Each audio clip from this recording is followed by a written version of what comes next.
Today I'll be reading Chapter 3 of None But Lucifer by Horace Gold. Quite smugly, he inspected himself in the slop-joint mirror. His ugly stubble had grown long enough to become nicely tangled. His drawn face had lost its feverish flush and was now clammy and defeated-looking. But the condition of his suit and overcoat gave him the most satisfaction. Anybody could see that he had slept in them.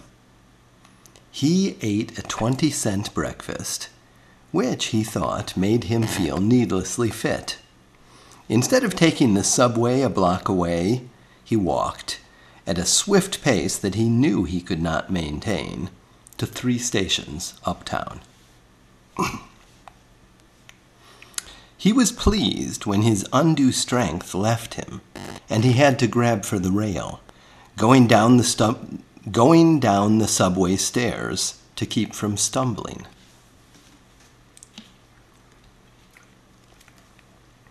At 50th Street, he got off. The penny in his pocket caused him some anxiety. It would be melodramatic to spend it on gum, he thought. Being down to 1 penny looked better than making himself completely broke. He kept it. As he walked over to Madison Avenue, the hopelessly depressed manner that he had been so diligently cultivating slid off like a striptease's gown. He entered a magnificent office building. Nobody stopped him when he resolutely stepped into an elevator. People in places like that were more refined. They merely edged away, taking very small breaths from the opposite direction. He stared around with unabashed interest and gave his floor number in a loud, determined voice. In the corridor, he stopped at the door marked, Banner Advertising Company, Incorporated, Eugene F. Banner, Pres. There was nothing timid in his manner. He held the doorknob for a few seconds, thinking, as any salesman would do. Then he went in. He entered a large and efficient-looking reception room. It was laid out rather like the 6th Avenue employment agencies, excepting the lack of dirt, smoke, and stench. The girl at the switchboard looked up with polite interest. It amused Hale, the way her expression froze without actually changing. "Yes?" she asked distantly. "I want to see Mr. Banner," he replied firmly. "Have you an appointment?" Hale had reached the railing. He opened the gate and walked toward the president's office. "I don't need one." The girl lost her calm. She jumped up and shrieked, horrified. "You can't go in there!" "If I can't," Hale said without halting, "Mr. Banner will tell me." And he opened Banner's door and walked in. Nobody stopped him. Nobody knew how. Such things simply don't happen. Wherefore, there is no traditional course of action in such cases. The president's office was something to command respect. It was large and light and quiet and tasteful, but above all it was dignified like Mr. Banner. His gray hair was only a fringe around his massive head, and his rather soft body was no longer lean. But his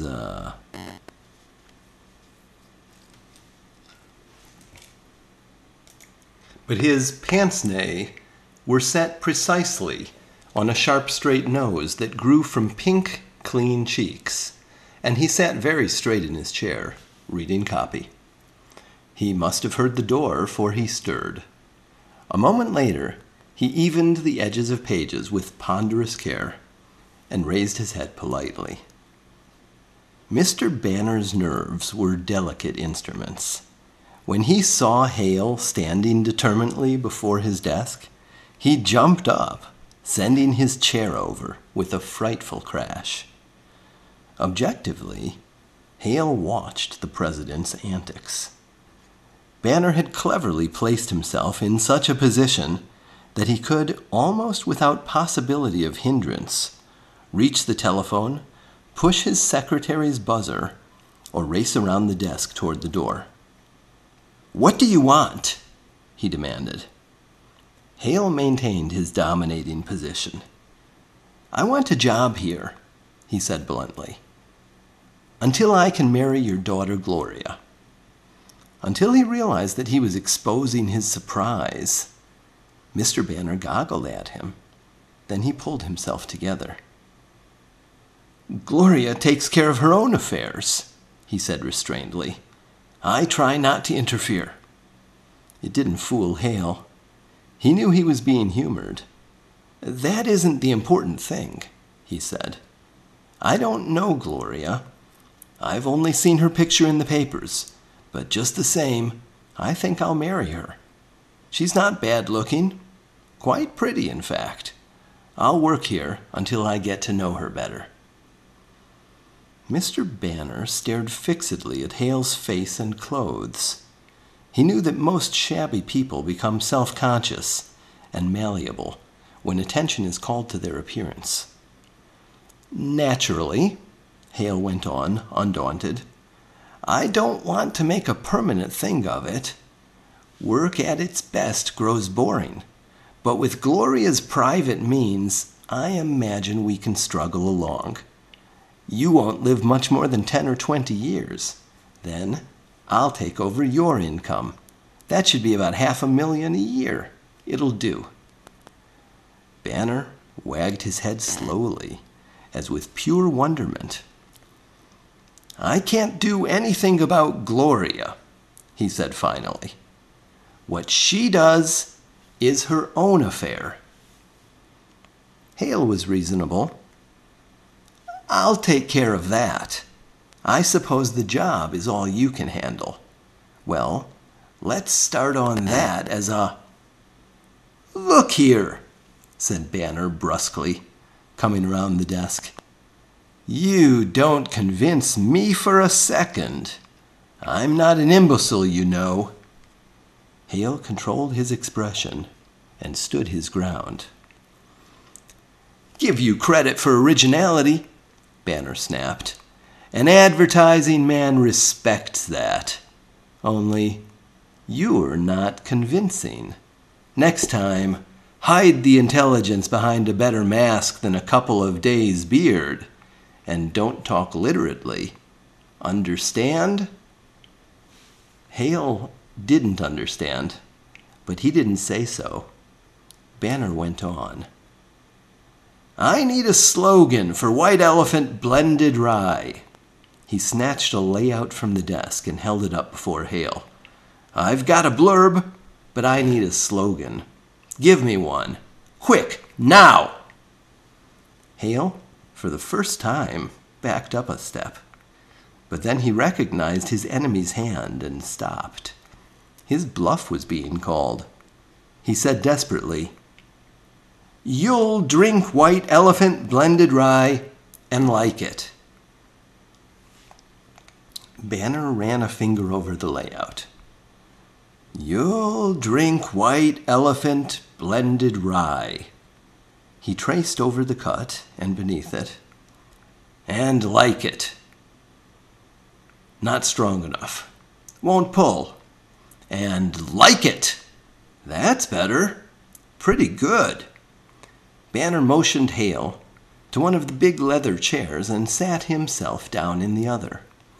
"I was just about resigning myself to this bunch of junk when you came in. I've got a bunch of cluck writers who are dried out, stale, can't get a fresh idea." Hale stared at the papers. He made it a point to say the first thing that popped into his mind. Short, jerky orders to the consumers. Banner shuffled the pages together again, this time not with ponderous care. He bounced the edges on the desk, straightening them the way a big poker winner evens a pack of cards. He got up and buzzed for his secretary. "Hale, he said with humorous disapproval. "I knew you were a phony the minute after you walked into my office. Bums don't stand up for their rights when they look as lousy as you do.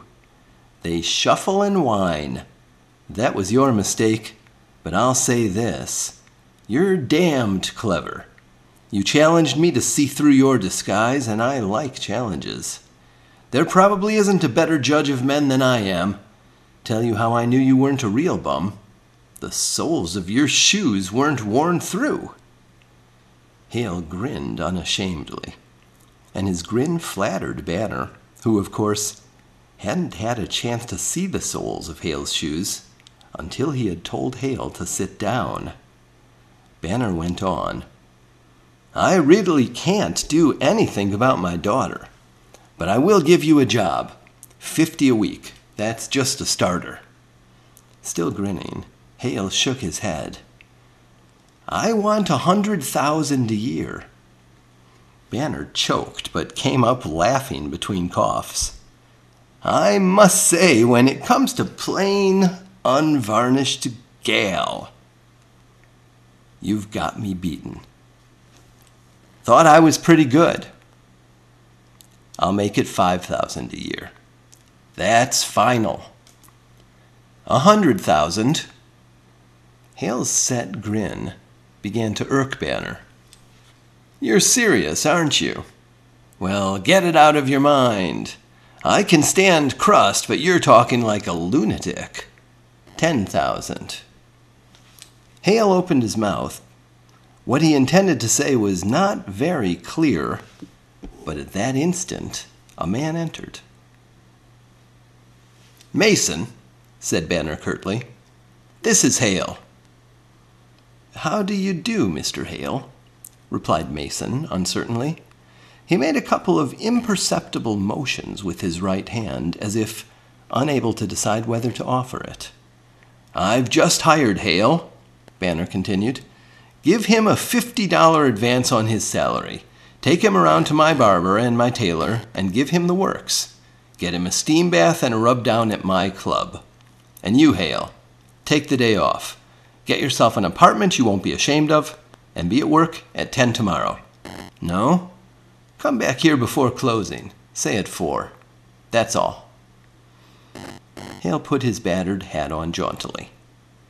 "You're a shrewd, hard man, Mr. Banner. I'll get the better of you yet."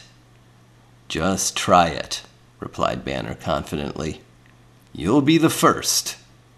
Without seeming too obviously distant, but contriving to look as if they were accidentally going the same way, Mason steered Hale out of the office.